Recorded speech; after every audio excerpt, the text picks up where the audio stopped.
When white police officers stopped a black woman for fun, they had no idea that her husband was a judge, someone capable of turning their mockery into a public scandal. Their reaction shocked everyone who witnessed the events. But let's start from the very beginning. Ashley sat behind the wheel of an old sedan, tired with age, but still loyal to her. No matter how many years the car had, it connected her to the past, to her grandmother, who had taught her to fight for the truth. Ashley was a human rights lawyer, and today's meeting with colleagues was important. But something in the air told her that the day wouldn't be as simple as it seemed. When the traffic light turned red, she slowed down and noticed 2 police cars suddenly trailing her. Ashley sighed. This was no coincidence. The cars drew closer, and one of them turned on its sirens. Ashley's heart beat faster. She knew that on roads like this, police often stop black drivers to harass them. She had been through such situations before, but today, she wasn't going to stay silent. The police cars stopped on either side of her vehicle. 2 officers in uniform, one thin with sharp eyes, the other bulkier with a mustache, stepped out and approached her window. "License and registration, ma'am," said the thin one, barely glancing at her, his voice dripping with mockery. "Are you really driving this old junk? Aren't you afraid it'll break down on the road?" Ashley swallowed. These racist insinuations were all too familiar. She knew this stop wasn't about a legitimate reason. It was probably just for their amusement. "It's fine, officer," she said calmly, though inside she was boiling. "Everything's okay with the car. You can check." The officer ignored her and began inspecting the car with the same indifference one might show towards something meant for ridicule. He opened the trunk, checked the seats, and grunted. "Well, well," he continued, pointing to old books and folders Ashley always carried with her for work. "I guess you don't have enough for a proper car, but you sure have plenty of paperwork." Ashley tried not to react, but inside, everything burned. Why should I put up with this? Why do black people always have to be the subject of their games? She thought, holding herself back. Her fingers found her phone in her pocket, and she quickly dialed her husband's number. James, a judge, was a top professional in his field. Ashley felt that only his intervention could stop this madness. "Ashley, is everything okay?" James immediately asked, hearing the tension in her voice. "They stopped me," she whispered, trying not to reveal her panic. "2 officers, and they're just messing with me. I haven't done anything." "Don't worry, dear," he said calmly. "I'll be there soon. Hang in there. Everything will be all right." Ashley exhaled. The moment of relief was brief, but it gave her strength. The situation was becoming more absurd by the second. The officer, noticing she was still holding her phone, looked at her suspiciously. "Are you recording us?" he asked, moving closer. "Don't want your friends to know about us?" Ashley replied with cold determination. "If you want, I'll record. And trust me, this conversation will be of interest to everyone." Her husband was on his way, and at that moment, she decided they wouldn't get away with this. She wouldn't let them mock her anymore. The officers continued to rummage around her car, going through her things without paying attention to Ashley. One of them, Chris, noticed some documents on the back seat, and his eyes lit up with curiosity. "Aha, here we go. A human rights defender," he said, pulling out a folder and glancing at it mockingly. "This should be interesting. How about you tell me what you're doing here?" Ashley felt her heart race. She knew this was no longer just a game for the officers, but an attempt to intimidate her. But she couldn't allow herself to falter. James was on his way, and he was helping her keep her composure. "I'm just going to a meeting," she said, trying not to take the bait. "Everything's fine, officer." Chris smiled back. His face expressed doubt, as if he didn't believe she could be so calm. "You know, you look like a typical human rights defender," he said, amused. "But you know what I think? I think you're not so innocent after all."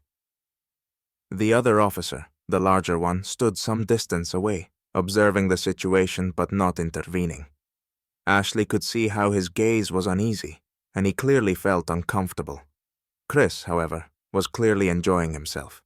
He continued to play with his authority, mocking her helplessness. but she wasn't going to stay silent.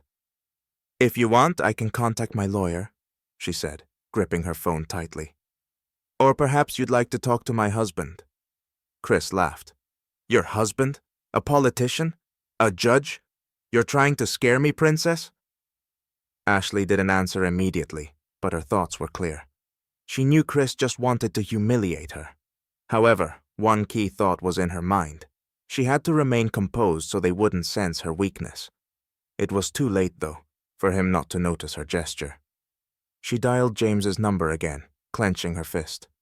The sound of his voice brought her relief. "I'm with him. Don't worry. Hang in there. I'm almost there," James said, his voice firm like never before. Ashley glanced at the officer. This was the moment when the air thickened with tension. As soon as she mentioned her husband's name, everything changed. Chris seemed a bit nervous, and the larger officer, Robert, looked almost bewildered. They hadn't expected her to respond so calmly. They didn't know who her husband was. They didn't know who they were dealing with. When James arrived, it was a clear turning point. The officers immediately noticed his confidence and demeanor. He was a man who knew how to handle such situations. First, he approached Ashley and whispered, "It's going to be all right, dear. I'm here." Then, he turned to the officers and his voice became quiet, but full of threat. "I want to know what's going on," he said, not hiding his irritation. "It's my right as her spouse. Explain why you stopped my wife." The officers froze. James wasn't speaking aggressively, but his words felt like a verdict. Chris tried to justify himself, but his voice wavered. "We were just—" he began, but was cut off by James, who didn't let him continue. "You were just trying to humiliate my wife," he said calmly but firmly. "And I think there will be consequences for this." Ashley stood nearby, feeling the tension in the air slowly dissipate. The officers clearly understood they had made a mistake, but James wouldn't let them walk away without consequences. The situation quickly turned in their favor. James, Ashley's husband, finally arrived at the scene of the stop. Holding back his fury, he stepped out of his car and walked toward the officers, who, seeing his confident stride and calm but threatening expression, were momentarily thrown off. Ashley felt a sense of relief. The situation was finally turning in her favor. James approached the first officer, Chris, who had previously mocked her. Without a word, James showed his judge's credentials and in a cold and composed voice, asked, "Explain why you stopped my wife. What's the reason for this thorough search?" Chris tried to maintain his composure, but there was clear tension in his voice. "We were checking documents, sir. Standard procedure. Nothing personal," he mumbled, avoiding direct eye contact. "Standard procedure?" James repeated, pursing his lips. "Then why are you searching the car and mocking my wife like this is some kind of amusement?" The second officer, Robert, who had been standing quietly observing, tried to intervene, but James stopped him with a gesture, not allowing him to make excuses. "These actions will be considered an abuse of power," he said, not raising his voice, but with such force that both officers paled. "And if you really want to know, we'll document all of this and send it to the press. Let's see how society reacts to these standard procedures." Realizing the consequences, Chris and Robert began to justify themselves, trying to find a way out of the situation. But James gave them no chance, making it clear that their actions would not go unpunished. After the incident, James didn't just stop with a stern word to the officers. He insisted that everything be recorded, and soon, footage of the incident and Ashley's testimony found their way into the hands of journalists. Within a few days, the story went viral, drawing attention from not just local but national news agencies. Headlines in newspapers and news screens were filled with reports of police racism and abuse of power. The situation escalated, and internal investigations began at the police department. Concerned about reputational damage, the department quickly suspended Chris and Robert from duty during the investigation. Realizing that their actions were now under intense scrutiny from not just their superiors, but the public, the officers tried to justify themselves, claiming it was all a misunderstanding, but their statements sounded weak and unconvincing. For Ashley, this was the moment when justice finally prevailed. She became a hero in the eyes of many, a symbol of strength and resilience, and through her perseverance, she managed to shine a light on the problems faced by many Black people every day. She gave interviews, telling her story, and emphasizing the importance of fighting for equality and justice, and how crucial it was to stand up against injustice, even when the system tries to hold you back.